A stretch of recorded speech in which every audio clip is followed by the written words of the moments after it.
CPIM എന്ന party ഭരണത്തിന്റെ മറവിൽ കേരളത്തിൽ സമാന്തര സാമ്പത്തിക സാമ്രാജ്യം കെട്ടിപ്പടുക്കുകയാണെന്നും അധികാരത്തിന്റെ കരുത്തിൽ അഴിമതി നടത്തിയ അനധികൃത സ്വത്ത് സമ്പാദിക്കുകയാണെന്നും പ്രതിപക്ഷ നേതാവ് VD സതീശൻ ആരോപിച്ചു.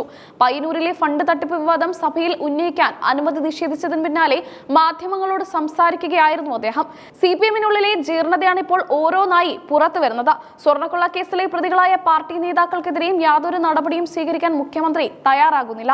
എന്നാൽ പാർട്ടിയിലെ അഴിമതിയും തെറ്റായ പ്രവണതകളും തുറന്നു പറഞ്ഞ വി കുഞ്ഞികൃഷ്ണനെ പുറത്താക്കാനാണ് നേതൃത്വം ഉത്സാഹം കാണിച്ചതെന്നും സതീശൻ കുറ്റപ്പെടുത്തി.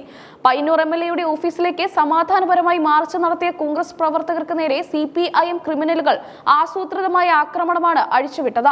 കുറുവടികൾ ഉപയോഗിച്ചായിരുന്നു മർദ്ദനം. അക്രമികൾക്ക് പോലീസ് മൗനാനുവാദം നൽകിയെന്നും പോലീസ് ജീപ്പിന് നേരെ ബോംബെറിഞ്ഞവർക്ക് പോലും ഭരണകൂടം സംരക്ഷണം ഒരുക്കുകയാണെന്നും സതീശൻ ആരോപിച്ചു.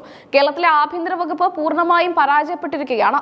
ആഭ്യന്തരമന്ത്രി പദവിയിൽ തുടരാൻ പിണറായി വിജയന് യാതൊരു അർഹതയുമില്ലെന്നും അദ്ദേഹം പറഞ്ഞു. പയ്യന്നൂരിൽ നടന്നത് ജനാധിപത്യത്തിന് നേരെയുള്ള വെല്ലുവിളിയാണ്. പ്രതിപക്ഷത്തിന്റെ ശബ്ദം അടിച്ചമർത്താനാണ് സർക്കാർ ശ്രമിക്കുന്നത്. അഴിമതിക്കെതിരെ ശബ്ദമുയർത്തിയ വി കുഞ്ഞികൃഷ്ണൻ ഇപ്പോൾ നേരിടുന്നത് TP ചന്ദ്രശേഖരൻ നേരിട്ട അതേ സാഹചര്യമാണെന്ന് പ്രതിപക്ഷ നേതാവ് ചൂണ്ടിക്കാട്ടി. പാർട്ടിക്കുള്ളിലെ ക്രമക്കേടുകൾ പുറത്തു പറയുന്നവരെ ഇല്ലാതാക്കുന്ന രീതിയാണ് CPM-ന്റേത്. കുഞ്ഞികൃഷ്ണൻ ഉന്നയിച്ചത് അതീവ ഗുരുതരമായ സാമ്പത്തിക ക്രമക്കേടുകളാണെന്നും അതിൽ സമഗ്രമായ അന്വേഷണം വേണമെന്നും അദ്ദേഹം ആവശ്യപ്പെട്ടു. CPIM പ്രതിരോധത്തിലാക്കുന്ന ഒരു വിഷയവും സഭയിൽ ചർച്ച ചെയ്യാൻ അനുവദിക്കില്ലെന്ന വാശിയാണ് സ്പീക്കർക്ക്. സർക്കാർ നൽകുന്ന സമ്മർദ്ദത്തിന് സ്പീക്കർ വഴങ്ങുകയാണെന്നും നിയമസഭയിലെ ജനാധിപത്യ മര്യാദകൾ ലംഘിക്കപ്പെടുകയാണെന്നും സതീശൻ പറഞ്ഞു.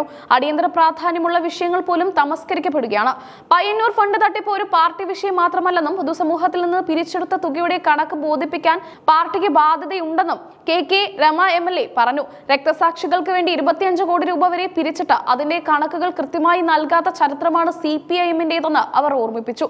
കുഞ്ഞികൃഷ്ണന് നേരെ ഇന്നോവ വരാതിരിക്കട്ടെ എന്ന KK രമയുടെ പരാമർശം വലിയ രാഷ്ട്രീയ ചർച്ചകൾക്ക് വഴി തുറന്നു.